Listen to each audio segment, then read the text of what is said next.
Chapter 3: The Educational System and its Impact over the Mankind.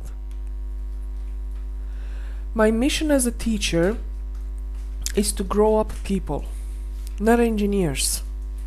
I am, quote you, a human being building engineer, just like you named me once.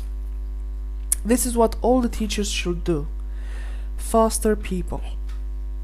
If a student is grown up on the ascending side of life, she or he will know how to use the expertise learned from me to create positive things. In education, the scoring system, just like any other system, has the natural tendency of becoming routine and put the students to sleep. The student must not be allowed to fall asleep. The student coming to my classes knew that she or he had to be permanently alert, because at any point of time a new way of being put to the test could come up, forcing him or her to prove his competence or incompetence. Sometimes I was asking the students to wet the flowers and feed the class fishes. So you were looking for a way of teaching them the habit of paying attention. Paying attention at all times, being awake, and having a good head on the shoulders wherever you do and wherever you go, even if it's just a routine activity. You, Mom, you have the ability to always speak plain English, being every man's meat. And maybe this is your best quality and your worst fault at the same time. When you will learn to balance the fault with the advantage, instead of bouncing between the two of them, you will be the absolute master of your mind and emotions. Wow, I thought that was my own private secret, so to speak. But I can see that you can understand what only my heart knows. Nevertheless, each human being is on the bridge between sky and earth, upper or lower, according to the decisions she or he makes. I'm nothing special. Yes, you are. No, I'm not. Yes, you are, because in your case, the choice of walking on the ascending side of life is by default. You've already made the choice. Your challenge is to maintain yourself when you've chosen to be. Where you've chosen to be, sorry. This is your fight. These are the pluses and the minuses that you need to balance.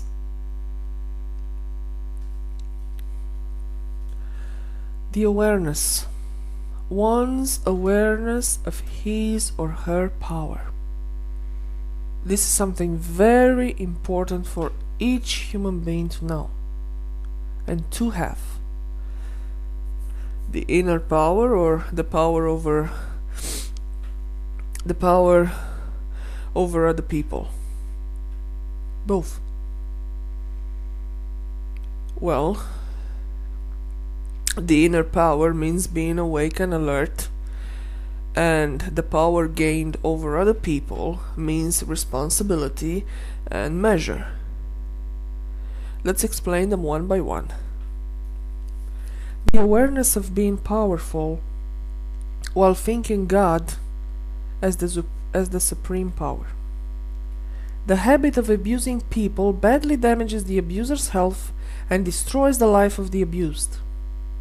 But that is something that only the human mind does, because the God inside a human being never abuses the God inside another human being. I see. The human nature only is abusive. And sometimes a human being is trying to abuse another human being, injuring also the God inside him. And that is called the sin against the Holy Spirit.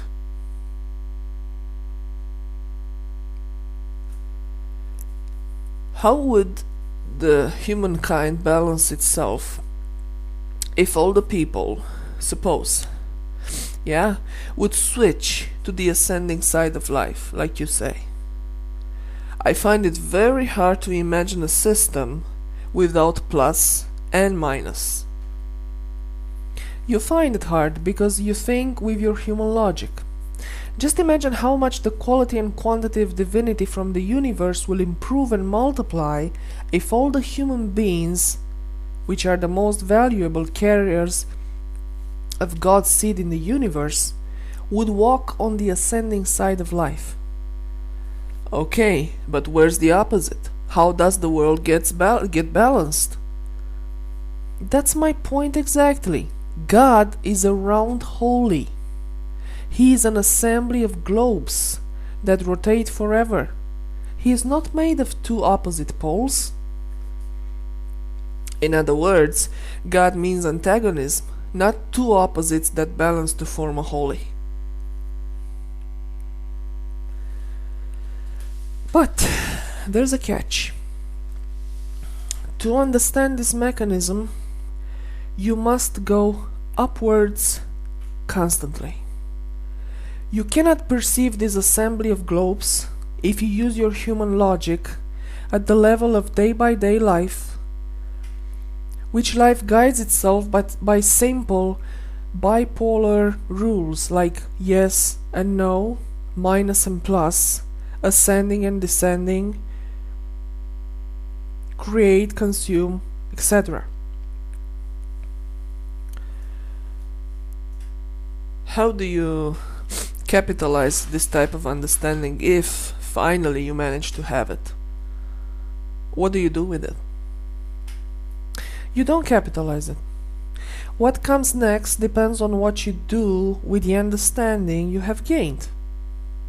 You can fall into a tremendous blues, or you can discover in this knowledge an infinite, bright fountain of life and energy from where you can feed your physical body and your mind in such a way that your capabilities will extend beyond any limit known to 99% of mankind.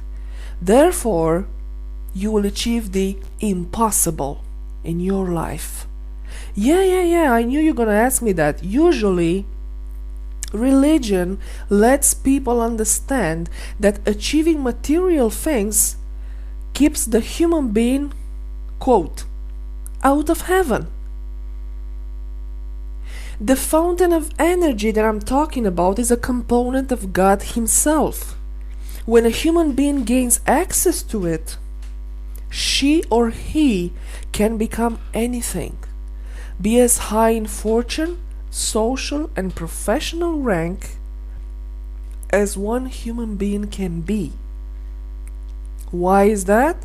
Because once you've become a holy round and part of the infinity, your access to the fountain of energy is infinite.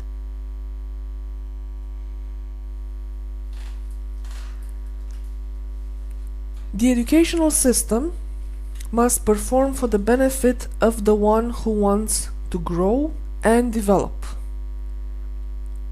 That's the rule. It doesn't matter the position, teacher or student.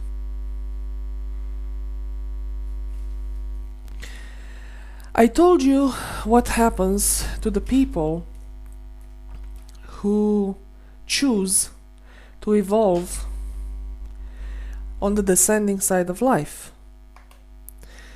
It is the duty of all of us, to cross beam onto a higher level of energy and conscience. When that cross beam happens, there is no more way for someone to right the wrongs.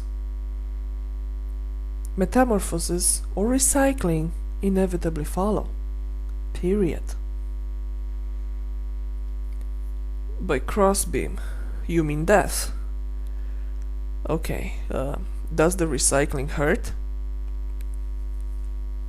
According to human beings' perception of pain, no, it doesn't. It's no different from, let's say, falling into a deep sleep. How about according to the divinities' point of view, if I can ask like that.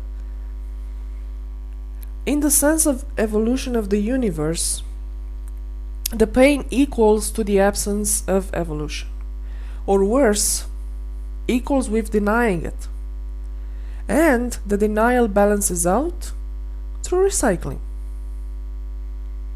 It's simple. You mean it gets punished? Punishment is a human term. It makes no sense for the universe's structure and interactions. That's why I didn't mention it. The academic titles in my case are only formalities. I do not live, breathe, nor shape myself through the titles of doctor or university teacher. I just do what I have to do. Most of my other colleagues don't. They only collect titles, that's all.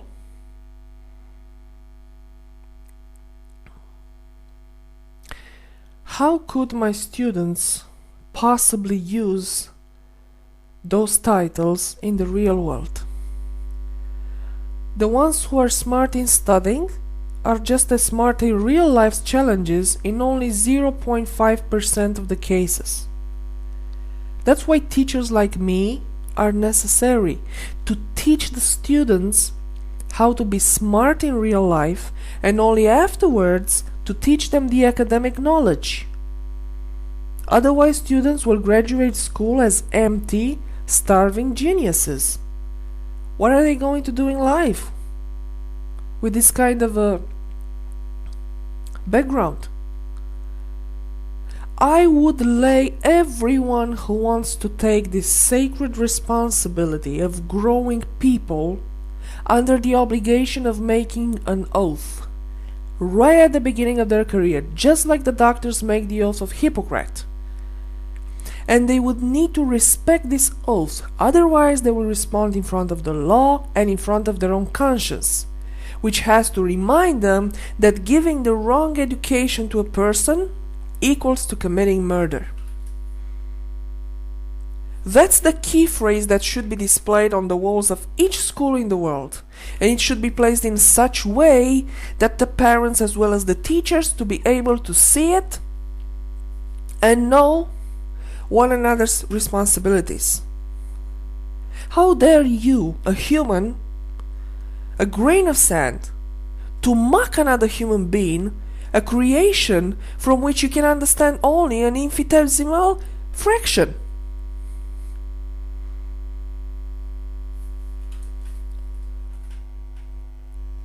Why did you get so sad?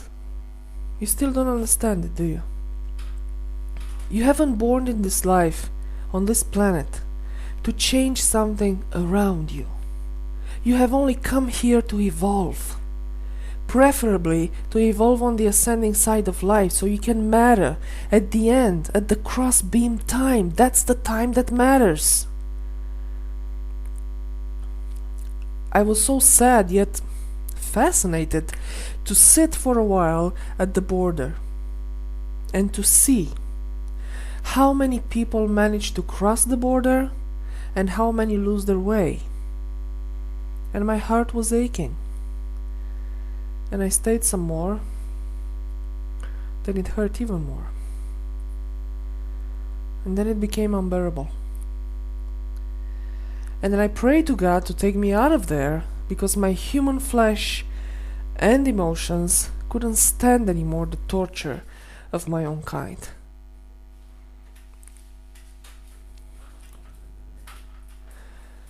And did he take you out like you asked him to do?